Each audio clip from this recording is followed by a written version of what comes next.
All right, Gary, what are we playing this week? Okay, right here I have a series of billionaires, and they're each holding an old game, and they can't speak. Their mouths have been covered with hostage tape because they've been canceled. Oh, okay. I thought you were about to say kidnapped, and in this climate, okay. And what we're going to do is we're going to send them down in little homemade submersibles, and we'll see who comes back. And whatever game they have is what we'll do.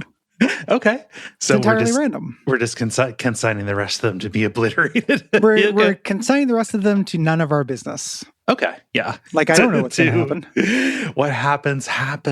They're plucky, and they got to where they are for a reason. I think that they can probably use their smarts and their kind of superiority to escape once they're in the submersible. I can't argue with that. Yeah. I think that I'm rooting for the little guys, except for one of them who I want to have come back. Okay. Yeah. I did build all the submersibles. Okay, cool. With your technical knowledge and long seafaring experience. Yes. I will say that as a disclaimer, up until earlier today, I thought they were called nubversatiles. So I'm not starting from a position of intelligence and knowledge in building them. Now, that's a learning disability. Nobody can hold that against you. Nobody can hold that against me. And also I did my best. I had ingenuity and stuff. So I took some stuff around the house, some stuff that came with the house. Mm-hmm. We had this big sink that came in the basement. I don't know what to do with. There's no getting out. It's just kind of part of the basement forever. Yeah. That's part of one of them. Stuff like that. All right. But anyway, we're going to let them go. Let's crush these bad boys. Yeah. Yeah. Let's. It's up to them. Their fate is in their hands. Let's send them on down. Man the bellows, boys. It's time to go down. All right. So we just kind of wait, it goes down really slowly. A lot of this is watching bubbles. A lot of this randomization. Yeah. If Gwen wants to put in some bubble watching music. Yeah. Oh, okay. Look, one of them made it up. Oh, cool. Yeah. Look at that. Look at that guy. He looks stronger for it. Mm-hmm. Skin carved with glyphs. Mm-hmm. Yeah. Strong glyphs. Glowing eyes. Come here, little guy. You know what? The tape is now a part of his mouth, but he's got gills. It's okay. Okay. Cool. Let me grab the card from him the real cartridge quick. is now a part of him too, so you're just going to have to read it. We'll have to plug him in. Yeah. Into the bootleg plug and play console. It looks like we got Titanic. I'm sorry, I think you mean Titanic. I certainly don't. The lawyers would have a field day.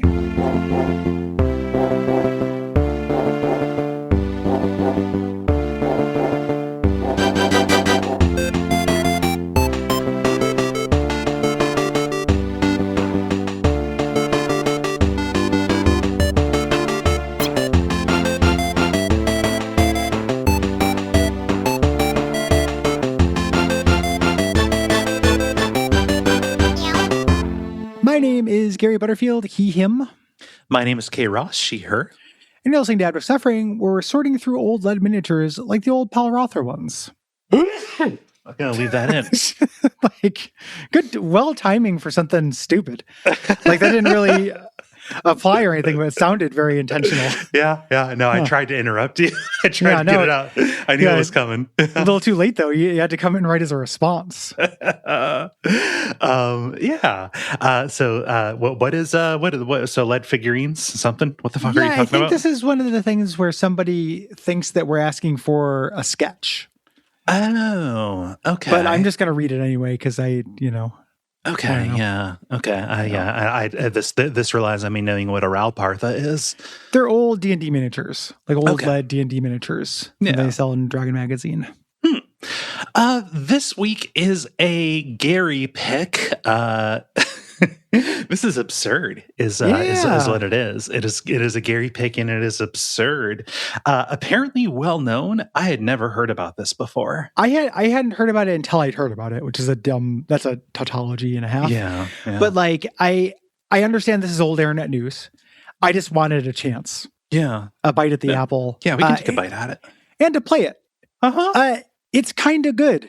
It's kind of good is the thing. I was really surprised at like how good it felt. Like this is a little bit of an apotheosis of like a guy game, not the child pornography. Like, yeah. I think it like just takes assets and moves and stuff, and then sprites from guy games. The sprites are obvious traceovers of like either Ken or Ryu from Street Fighter. Yeah, Street Fighter, and then the enemies are from The Mask. This is Titanic. This is a famous bootleg by Hummer Team. Mm-hmm. Hummer Team were very prolific in the like Chinese bootleg market. Mm-hmm. This came on like a bunch of 3-in-1 carts and plug and plays and stuff like that. And there's two of them. There's a shitty Titanic, which you were heading toward. Did you play any of the shitty Titanic? I did, yeah. The one that's like a cinematic platformer, like over animated. Yeah. Unplayable. Mm-hmm. And then I looked for it and I was like, oh, this can't be what I read about. And then I found this bad boy. Yeah. And this is really good and very funny. And I don't think this is an intentional joke. But if it were an intentional joke, this is a brilliant joke on the idea of every property just becoming a go to the right and punch stuff platformer on the NES. I have to assume they know how ridiculous this is. I have no idea. They've also done some stuff that is really seems like they don't know how ridiculous stuff is. This company. Kart Fighter is so amazing. No, Kart Fighter is great. Like Kart Fighter, I do think that they understand that's ridiculous. It just I find them mysterious. Yes. Hummer Team. We just know very little of them. There's another Titanic game that's in my big collection of ROMs, and it's impossible to tell if it is based on the movie. Is the problem, because it is all in Chinese language. It's based on the size. Based on the famous size. Yeah. They're just like the whole size category from D&D. You got your Teresks, you got your bullets. Yep. Yeah. But it's like a top-down, like chibi RPG kind of thing. And none of the text is translated, so I can't tell. It's called Titanic 1912. Okay. Yeah. So it's a popular video game franchise somehow. So I mean, let's talk about this. Like, you are playing as Jack, and you are out for revenge. You're out for revenge on Homer Simpson. You're gonna get revenge on everybody on the Titanic. From animal to largely staff.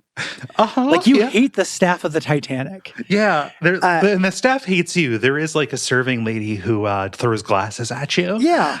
And it's like, I understand, you're Jack, you're lower berth scum, in this, like it makes sense that you'd have this, but I don't know when this is happening because there are story cut scenes that like set things up. Oh, and they cut all around, yeah. Yeah, and it's kind of like a mistranslated in a funny way summary of the movie with absolutely gorgeous pixel art. Yeah, this looks really good. I don't know how they did it. Like front to back looks incredible. Yeah. And then it just cuts to Jack going to the right and punching the shit out of rats and chefs. Yeah. In a way that we don't know that wouldn't have prevented the ship from sinking. Mm-hmm. Like we all know that punching a chef won't stop an iceberg, but maybe this game presupposes what if it did? Yeah, what if it did? It might have been a conspiracy. Maybe those chefs were very upset because they were underpaid. Well, also, maybe the Titanic was direct action. Yeah, exactly. This was actually, and Jack's a union buster. He's a plant. Titanic was a false flag. Infowars. So you get you play Jack stages for a while. I didn't end up getting this far in this. I ended up watching it. Yeah, but I got stuck at the Grand Ballroom. Grand Ballroom boss fight. Yeah, the Grand Ballroom stuff. But watching a long play of it is really worth it because one, you get to see Jack sketch Kate Winslet and you see her tit in 8-bit glory, and it's the most beautifully rendered 8-bit tit that I've ever seen. Yeah. And then you play as Rose after the ship hits. And you're not going to believe this. She also just needs to beat the shit out of everybody on the way out of the sinking ship. Like, everyone is just making sure this specific couple drowns. Like, and it's like they don't care if they drown. It's just they need to make sure that Jack and Rose go down. Love cannot flourish on the cold and hostile ocean. Yeah, it's like a Care Bears villain that is just like incensed by their love. So I'm watching a video of this. The long play is not very long. It's like 18 minutes. Yeah, so it's worth watching. I also love on the scene where you're up on the deck, there are dolphins in the North Atlantic. I really like the dolphins. Who are doing like fun little happy out of the dolphin flips. Yeah, little freezing flips. Yeah. I'm going to die. It's a really, really competent beat 'em up though, or like side-scrolling beat 'em up. There are like multiple special moves you can do. And Rose has the same one. So Rose, instead of being like a debutante, in this is like a sprite from like Kabuki Phantom Fighter or some shit, and does a lot of like really cool kicks and roundhouses and stuff with no like no change, like no, like it doesn't make that much sense that Jack can do that, but he does punch a guy in the movie. Yeah. He's he's been in a scrap or two. He's had to survive. Him throwing an elbow isn't outlandish, but it kind of is doing the shining elbow charge as his as his like special. Like he should have specials, you know. But in the lore of the movie and in the story this game sets up in the cutscenes, Rose's special would be like to faint, you know, like, and I think she hits a guy over the head with a flower pot in that movie. It's been a long time since I've seen it, but like, I'm not saying anything bad about Rose. You know, Rose is great, but I think that's kind of the archetype she's playing. You know, she's a lady, like a proper lady. But no, not now. Now she kicks ass. She's hauling ass to Lollapalooza. She's hauling ass to Lollapalooza and eating a whole lobster, shell and all. She pulls it. She's venoming a lobster in order to restore her health. Yeah. She venoms the lobster to get her health back. It's kind of incredible. It makes me really wish there was makes me want to shoot a live action version of the gameplay parts of this and cut it into the movie. Like you're watching the movie and then we just have like a Kate Winslet lookalike as the ship's sinking, like chugging lobster and fucking kicking those four assholes who decided to keep playing music.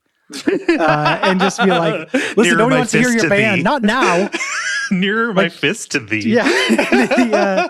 Do not break out your acoustic during this situation. You know? It's kind of awesome. Like it rules. And I was looking into Hummer Team. And I was like, oh, you know, this is really cool. I like the idea of having this on some kind of media. And then I found out that there's a version of this on a plug and play console called the Z-Dog.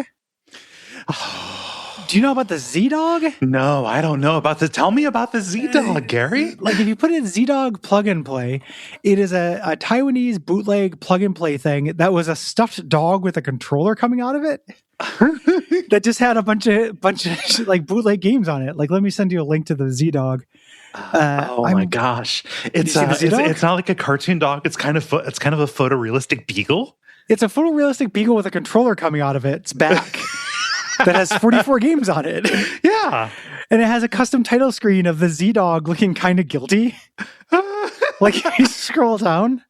Yeah. Oh, I love that. I love the Z-Dog. Yeah, I'm pretty into the Z-Dog, you know? And you can play Titanic on the Z-Dog. You play a lot of stuff on the Z-Dog. Yeah. Including Z-Dog Hero, a fighting game featuring Z-Dog, Hummer, Pink Jelly, and Cool Panda. I'm way into it. Yeah. Like, there's it's something like 300 Z-Dogs were made.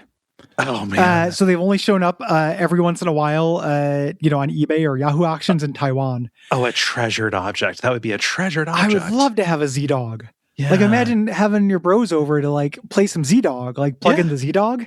And like having T-Dog and D-Dog over to play the Z-Dog.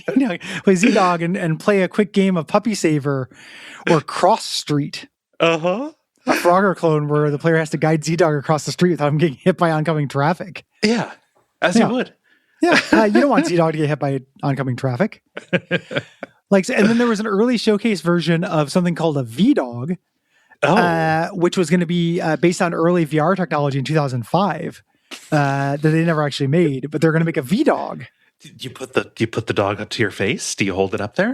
I don't know what you do with it. It was only at like Taiwanese trade shows, and like going down this rabbit hole made me really regret that I haven't gone to more Taiwanese trade shows and shit. It feels like I would never have thought to go, but there's so much treasure. I never wanted to go before, but now I really want to go, and it's kind of too late. You know? Yeah, it sucks. Yeah. I'm wrapped around this. I'm wrapped around the Axel and the Z-Dog. He's great. Yeah. I love to plug in the Z-Dog and play Titanic. It'd be really fun. Hummer Team rules. They're great. You know, some of these games are legitimately like really pretty good. Okay. You know, like a Kart Fighter is not good. But they did a bunch of demakes of things that are legit. Like a bunch of them barely run, so it'd be like Super Mario World on the NES, and it's like real flickery. But they did like a Donkey Kong Country on the NES that plays like really well. I poked my head into that. I talked about that briefly on the Donkey Kong Country 2 episode, I believe. Yeah. No, they did a lot of shit like that. You know, like just what if we made an NES version of a Super Nintendo game? They always called it the next one in sequence for some reason. So it's called Donkey Kong Country 4. But like you do that and it's like a really pretty good NES game. It, feels pretty good. Yeah. They have Mortal Kombat 4, a hack of Mortal Kombat 3 with an altered title screen and broken controls. Hell yeah. Love broken controls. And then they have this horrible horse mascot. The Hummer Team mascot. Yeah, it's what if a horse was a Final Fantasy battle sprite? Yeah, or a summon. Like it looks like a little carbuncle. Yeah, or something like that. I kind of like them. I kind of like that little chibi horse. Did you see on their website going down to their cast of characters? No. Hummer, Pink Jelly, Z-Dog, Cool Panda, Ducky Duck, and Bruce Cock. Is he like a chicken? Yeah, kind of. Just a guy. He's like a stand-up comedian who happens to be a chicken. Like, a chicken that plays a minor role in the Samurai and Z-Dog minigames. Yeah. Bruce Cock. Yeah. Yeah. Cool Panda. A panda. Thank you for that bio. Nice. Yeah, I like all these. I also like that Z-Dog is the only one who's a quadruped. Yeah, all of the other are anthropomorphic. Yeah. Even the panda could be kind of stretching it, or the Ducky Duck. Like they're not wearing clothes. The Pink Jelly and Bruce Cock are wearing clothes, whereas Ducky Duck and Cool Panda are kind of just standing up. You know, or they're naked humans or they're not humans at all. But Z-Dog is comfortable being a dog. Yeah. As you would be. Yeah. I love copyright infringement. Oh, me too. It's one of the best things. Bootlegs are great. The kind of thing. Here's the thing about bootlegs: a bootlegger's paradise and paradox is that you have to find a bootleg in the wild, because if you see one and you like it, it's way too late and it's like super expensive to get. Like we all want that Thanks to Obama Sonic backpack. Yeah. You know, like it's gone. Like it's gone. It's long gone. Like it's already been taken. Whereas like if you see something in the wild that is a good bootleg, you have to get it, because you never know what's going to be like super rare, and there's probably not very many copies of it. Yeah. No, I mean, and if it's especially good, like buy as many of them as you can, and then post the image. Yeah. Yes. Create the demand. Yeah. You can do this. This economy is yours. Yeah. In this economy. In your economy? I fucking love a bootleg. It's like one of the best things that's ever been. They're just very funny to me. Sometimes it does border into like, it feels like it's making fun of ESL, but it's not even ESL, because it's just kind of like somebody who does not speak English throwing some English words together. You know, it's not even like a second language, really. It's just kind of like using the words almost as icons. Yeah. You know, and it just ends up making a lot of unintentional word comedy. Yeah. And like, I want to, talk about this, because like, I'm not making fun of it. I'm not saying, hey, their English is really bad. I'm admiring it. Yes. Like it like some of it is kind of just like unintentional poetry. Yeah. That is, I think, genuinely beautiful, like in a language is really great kind of way. Right. Yeah. It's just pleasing to me. I don't want to fight it. Yeah. You know, I don't want to self-interrogate too much. Yeah. To talk myself out of liking something I really like. Yeah. It made up a very touching and tragic love story. Yeah. Yeah. And it makes this game specifically like really funny because they are taking kind of the basic plots of Titanic, young men on the Titanic and stuff, and kind of explains it, but where they take shortcuts and foreshorten things are always very funny. Yeah. Like I sent this to you in the Slack, but like, Rose did not love her fiance, Carl. She just wanted to suicide to finish it. What a beautiful sentence. I love it. Finish it. Yeah. Yeah. Just wanted to suicide to finish it. Yeah. Girl, we've all been there. Yeah. We don't want to marry Carl. No, nobody wants to marry Carl. He's Billy Zane. He sucks. Just want to suicide to finish it. Yeah. Yeah. Oh my gosh. He tried to insult Jack and he held a dinner party to thank Jack for Save Rose. Actually, Carl did not really mean it. He just had a chance to challenge Jack. Wisely, Jack knew about Carl's plan. He left the party and brought Rose together to join the party, which belonged to the workers. Of course, Carl hates Jack very much. Yeah. The end. Yeah. And then you cut to Jack punching a bunch of chefs. A bunch of workers. Yeah, it's the party for workers. It is, I think that what the party for workers is supposed to be is like the steerage crew. Yeah, that's what down it is. There. But he's fighting the people who serve the upper crust. The Richies, yeah. Yeah, it's weird. I do think that like I would love to do an A/B experiment where like my only exposure to the story of the Titanic, and I don't just mean the movie, I mean like knowledge about the ship, like history, came from this game. Like that'd be really fun if like everything I knew about it was like, oh yeah, no, the up in the dolphin zone, they all died. Yeah, except for Rose, who kung fu fought her way out. Can I tell you a digression? Yes, yeah. Is this the one you told me to remind you of? Yeah. The other day, me and Liv were hanging around and we wanted to go walk around like a store. I went to Target, controversy acknowledged, Target's bad, I know. We went to a Target and it was one out in the suburbs that we had not been to. And there were a bunch of teens. It was a Friday night, so it was fucking crazy with teens. Okay. Right? And we should have guessed this. Like a suburban Target. Is this the one over on Washington, or did you go elsewhere? No. This one was in Clackamas. Okay, so closer to our place. Don't dox me. Not you. I mean, the audience. Don't triangulate me. We're out there. Tons of teens. A bunch of teens were hanging out in the toy aisle. I was going to the toy aisle because I'm an adult baby, and and we're just there to walk around. Like we're not there to get anything. We just wanted to get in some steppies in a well-lit place. Yeah. The two things happened. The teens were doing teen things, like teen boys. Like one of them lifted one of the other ones up, and put him down, like seemingly unprompted, as you do.